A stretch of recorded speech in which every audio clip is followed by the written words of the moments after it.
Welcome back, future educators. I am Miss Kayla Kalumpad, and I will be your today's teacher for this lesson, removing background using Adobe Photoshop. I hope that your eyes and ears are open and ready to eat information for today's lesson. I have a video in here, and I need your attention to observe what's in the video. Let's see it. On today's episode of people photoshopping themselves into random pictures, we have this woman from the Real Housewives of Atlanta who has edited herself and family into this stock image of the Eiffel Tower. She really was in Paris though, so I don't know why. And I saw this tweet about it. If you know, you know. Then we have this Australian influencer serving looks with this plane, which is really just from this picture. Then we have this woman who has photoshopped her face onto this website's photo. She just stuck her face right on there. Similarly, we have this girl who has just taken the body of this girl. Just the whole thing. Last but not least, we have this person who has photoshopped herself into this person's photo. She even added the little Gucci print and the Mercedes logo. What is going on? After watching the video, I know that you have something in your mind. Just skip it first. Let me share my insight about that video. Why those people Photoshop themselves in other people's body picture or a picture from the Google? And they're proud of it because they post it in their Instagram accounts, knowing that Instagram is popular for the pictures posted by its users. They think they use Photoshop well. Today, I will be teaching you the basics on photoshopping a photo that you can use to create your own instructional material. Okay, let's start! At the end of the lesson, the students are expected to introduce Adobe Photoshop for teaching and learning, identify the tools of Adobe Photoshop that is applicable to teaching, edit an image using Adobe Photoshop, and value the importance of the Adobe Photoshop. Let's begin with this lesson. Adobe Photoshop is a software that is extensively used for faster image editing, graphic design, and digital art.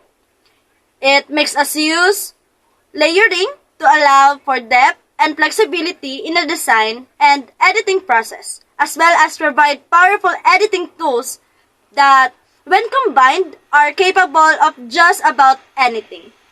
You can remove backgrounds. As far as I know, majority of the stores that print out photos like 2x2 or 1x1 edited the raw picture in Adobe Photoshop. If you encounter it, I know that you can see them editing your image. It is easy to use the tools of the Adobe Photoshop. Let me introduce to you the tools of Adobe Photoshop that will be applicable to creating or editing picture for your instructional material. We have Magic Hand Tool and Zoom and Hand tools. Let me give you some briefing about these tools. First is Magic Hand Tool. It allows us to select image based to its shape. Next is Zoom Tool. It magnifies or reduces the view of your image. The Hand Tool allows you to move your image while you zoom in to more than 100%, and part of the image is out of view. I have ready my pre-recorded video on how to remove background using Adobe Photoshop. You can use it to create and edit an image for your instructional materials. To start, open your Adobe Photoshop and in the menu, click File and choose Open, or you can easily use Ctrl+O. And then, select the folder where you save your file. In my case, I save it in the desktop. And here's my file, Kayla, with my name. And open. And choose the picture you want to edit. And then, remember that always duplicate your picture. Because when you mess up on the copy, you still have the original copy of your picture. To duplicate it, go to the layers and right click the layer and then duplicate layer and select OK. So in this case, we have two copies. So we want to hide the first copy because when we delete the background of this layer or the first layer, we can see the another layer behind of it. So, let's click the eye in here to hide the first layer. Okay. The fastest way to remove the background is to use Magic Wand tool. So, just click Magic Wand tool, right click, and then choose Magic Wand tool. And then, select the portion you want to delete. In my case, I want the teacher to stay. So, I want to remove all of this. So, to start, select the portion you want to delete. So, here it is. To delete it, go to your keyboard and press delete. Okay, so we delete it. And there's another way to more quicker to delete background. So, to add selection, press shift and click the part you want to delete. So, let's zoom in with the zoom tool. So, click, click, click, and then go to the Magic Wand tool again, and then select. So, we already select this portion, and I'm pressing the shift, and as you can see, there's plus sign under the wand. Okay, so just add selection and then delete.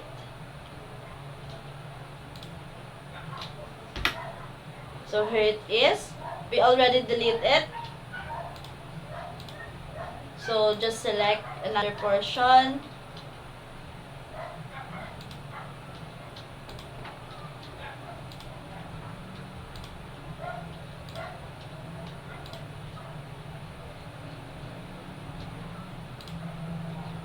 And then delete.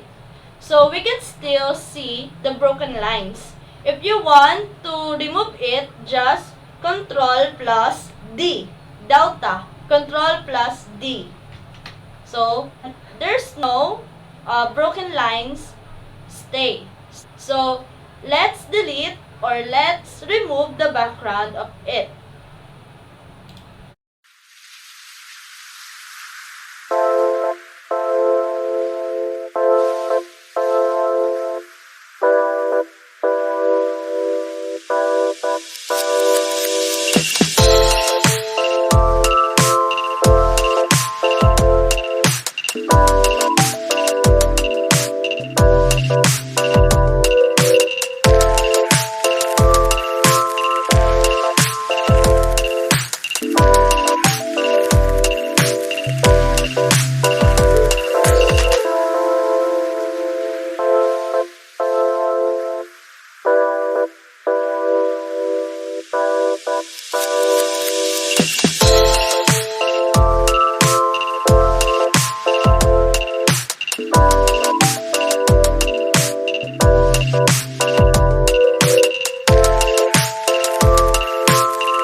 want my photo have a solid color on the background, and I want to have a color blue background.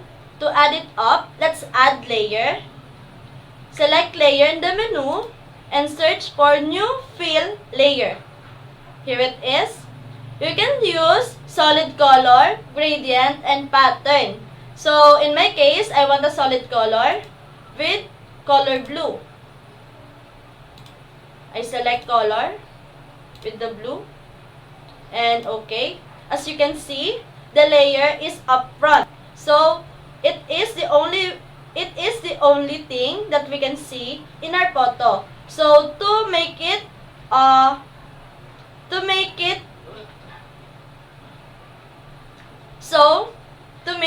under our first layer which is no background, I'm going to drag this layer downwards, and there you have it. I have my edited picture. So let's save it. Go to the file, save as, and I want to rename it Teacher Blue Background. And let's switch it to JPEG. So why JPEG? Not JPEG 2000 or JPEG Stereo? Because this JPEG 2000 in stereo is outdated. So we can use JPEG to save as a picture. So let's save it and select save and select OK. So let's see it.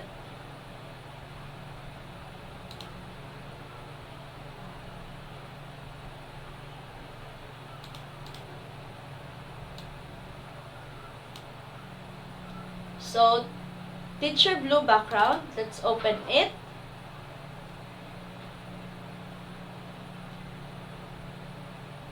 Let's wait.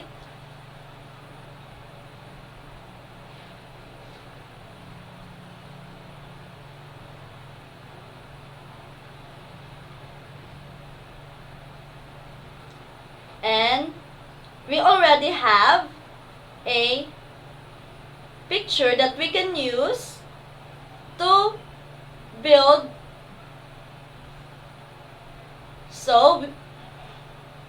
So I have my picture that I can use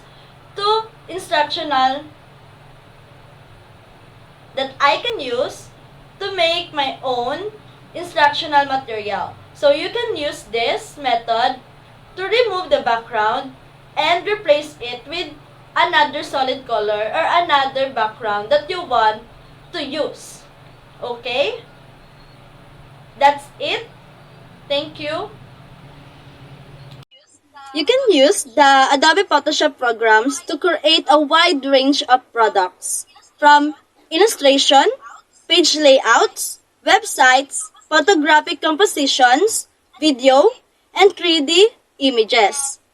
And add it up to your activities, or people will come to you and pay for your edits. To summarize the topic, Adobe Photoshop is software that is used for faster image editing. I discussed about the tools that we'll be using to remove background. That is Magic Wand tool, Zoom and Hand tools. You can practice your editing skills into gold if you want an amazing instructional material that we'll be using in the future. Thank you, future educators. I assume that your eyes and ears are full of information from our today's lesson. Removing background using Adobe Photoshop. Thank you, everyone!